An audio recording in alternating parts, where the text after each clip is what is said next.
Bonjour tout le monde, j'espère que vous allez bien. Ici Maëva Sim, votre coach en intégration au Canada. Aujourd'hui, je vais vous partager les 3 conditions sans lesquelles vous ne pouvez pas travailler à la fonction publique, que ce soit au fédéral comme au provincial.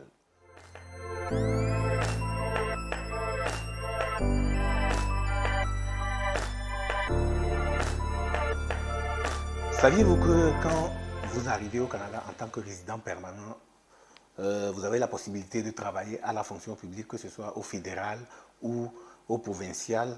Si vous ne le savez pas, je viens de vous informer. Donc, vous avez la possibilité de travailler comme un fonctionnaire dans l'administration publique, que ce soit au fédéral ou au provincial. Mais par contre, il va falloir passer des tests, il va falloir vous inscrire dans les banques de données et subir des tests comme tout le monde, comme tout citoyen. Cependant, il y a un certain nombre de postes de niveau sécuritaire très élevé pour lesquels un résident permanent ne peut pas postuler, comme aller dans l'armée, être un garde-frontière. Donc il y a certains postes pour lesquels un résident permanent ne peut pas postuler. C'est une vraie aubaine pour quelqu'un qui vient d'arriver au Canada de pouvoir accéder à la fonction publique parce qu'il y a plein d'avantages dans le fait de travailler dans la fonction publique, que ce soit au provincial comme au fédéral. Dans une prochaine vidéo, je vais vous partager les avantages et les inconvénients de travailler à la fonction publique.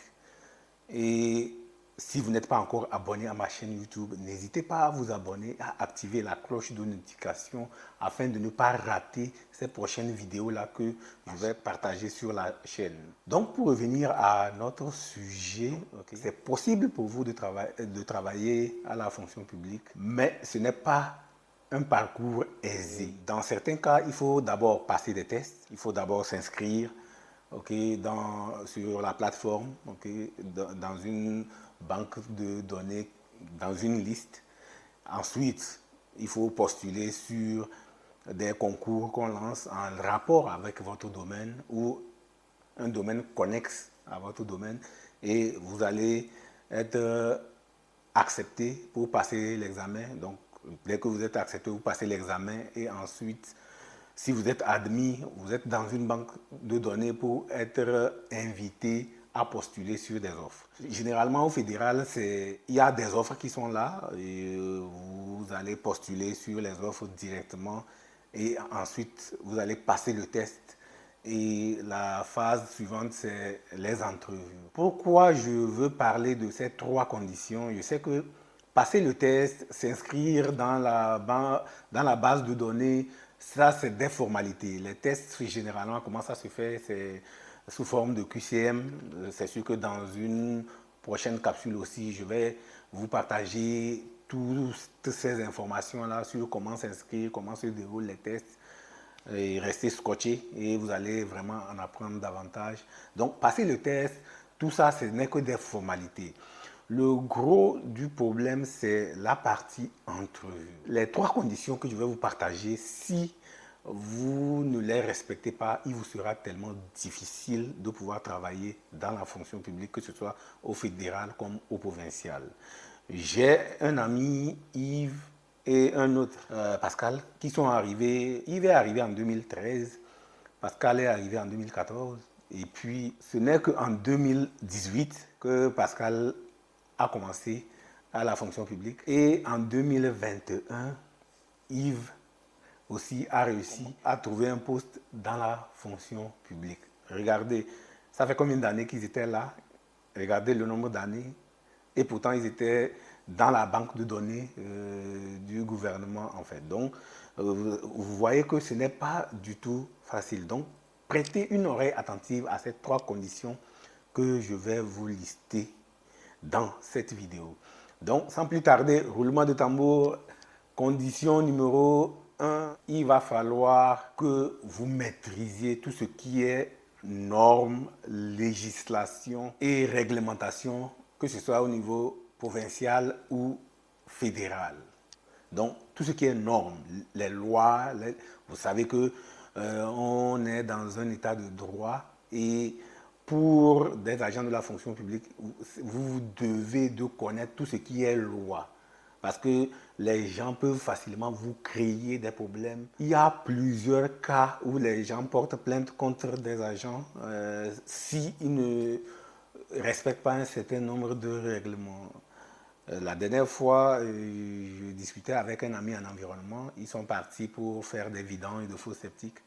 Et ils ont brisé quelques arbres sur le domaine de la personne. La personne a porté plainte immédiatement. Une chance que l'ami connaissait les règlements. Il y a une hauteur minimale d'arbres qu'il faut élaguer parce qu'il faut faciliter aussi la circulation des camions des sapeurs-pompiers. Donc, la personne n'avait pas respecté ces normes-là. C'est ce qui a sauvé le professionnel. Il faut connaître la loi ici. Mais pour connaître la loi en tant que nouvel arrivant, tant qu'on ne suit pas une formation, tant qu'on ne retourne pas aux études pour suivre vraiment des cours dans ce domaine, vous ne pouvez pas être apte à travailler.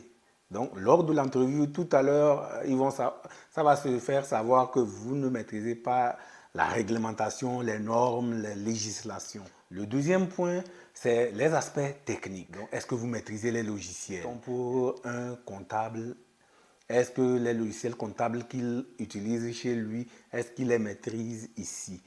Quelqu'un qui est dans le domaine de la foresterie, est-ce qu'il maîtrise l'écologie des espèces du Canada?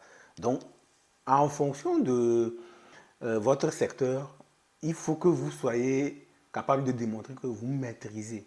Okay? Parce qu'on n'a pas les mêmes unités de mesure, le même langage au Canada que dans votre pays d'origine. Donc, il va falloir aussi que vous suiviez une formation pour vous familiariser, pour comprendre un certain nombre de logiciels, d'outils, et de vous familiariser aussi au langage utilisé ici. Donc voilà le deuxième point. Maintenant, le troisième point, c'est l'anglais.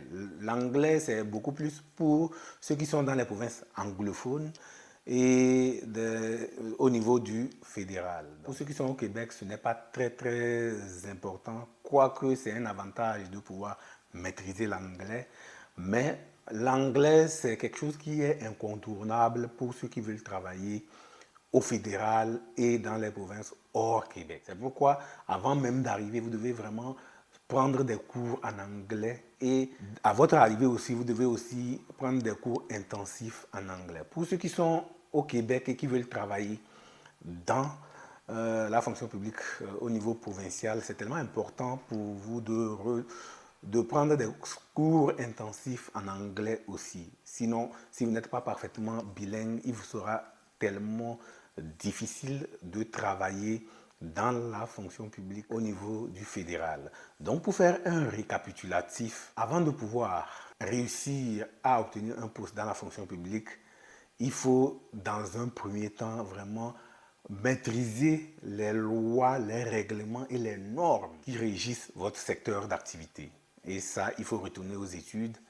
Il faut aussi avoir une bonne maîtrise et une bonne connaissance de tout ce qui est logiciel, de tout ce qui est outils, de tout ce qui est instrument de spécificité de votre domaine. Donc, il faut avoir une connaissance de certains aspects spécifiques de votre domaine. Si vous n'avez pas cette connaissance-là, il vous serait très difficile de pouvoir travailler, de pouvoir obtenir un poste. Et la troisième chose, c'est l'anglais. L'anglais, c'est vraiment un atout majeur pour toute personne qui est au Canada. Même si vous êtes dans la province du Québec, si vous voulez travailler à la fonction publique au niveau provincial, l'anglais, c'est quelque chose qui est très important. Donc, moi, je suis dans la banque de données de la fonction publique il y a longtemps. Donc, j'ai postulé sur différents postes. J'ai eu des entrevues. Et moi, je l'ai fait personnellement pour avoir de l'expérience afin de pouvoir transmettre ça à mes coachés, afin de pouvoir incorporer ça dans mes formations. Donc, c'est pourquoi, quand il y a des offres, je postule, je passe les entrevues, je prends je note beaucoup, j'observe beaucoup et j'essaie de capitaliser ça pour pouvoir partager ça aux autres, en fait, afin de les aider. Imaginez un instant si, grâce à mes partages, à mes enseignements, vous arrivez à intégrer la fonction publique. Imaginez comment vous allez vous sentir. Est-ce que vous voyez? Donc, dites-moi en commentaire quel est l'aspect actuellement qui vous tient à cœur, sur lequel vous allez vous focaliser dès votre arrivée au Canada. Je vous promets que je vais lire tous les commentaires. Donc, allez-y, mentionnez si c'est ce qui vous manque, c'est le premier point concernant les lois, la réglementation et les normes, ou c'est le deuxième point qui concerne les aspects techniques et les outils, les logiciels, ou c'est le troisième point, l'anglais. Donc, dites-le moi dans les commentaires, je vais les lire, les commentaires, ok? Donc, si vous pensez que cette vidéo peut aider une personne qui est sur le point d'arriver au Canada, n'hésitez pas à la partager, n'hésitez pas aussi à vous abonner à ma chaîne et on se dit à très bientôt pour une prochaine capsule vidéo. Prenez bien soin de vous. Allez, ciao, ciao.